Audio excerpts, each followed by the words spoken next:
இன்றைய இளைஞர் சமுதாயத்தின் மிக முக்கியமான பிரச்சனை கவனச்சிதறல். அவர்களால் எந்த ஒரு விஷயத்திலும் முழு கவனத்துடன்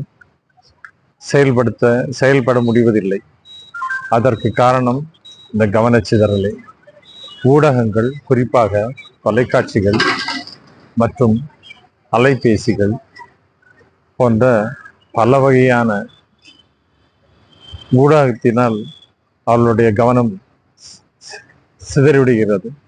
அதனால் அவர்கள் தங்களுடைய கவனத்தை சரிவர பயன்படுத்த முடியாமல் ஒவ்வொரு சந்தர்ப்பத்திலும் வாய்ப்பாக எடுத்துக்கொள்ளாமல் அதை நழுவிட்டு விடுகிறார்கள். அவர்களால் எதையும் புரிந்து கொள்ள முடியாததோடு மன அழுத்தத்திற்கும் ஆளாகிறார்கள்.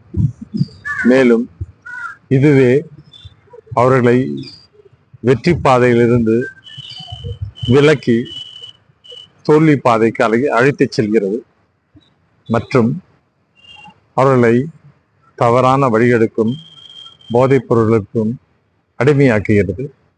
இதற்கு காரணம் கவனச்சிதறல்களை கையாள தெரிவதில்லை. அவர்களுக்கு சரிவர பயிற்சி கொடுக்கப்பட வேண்டும்.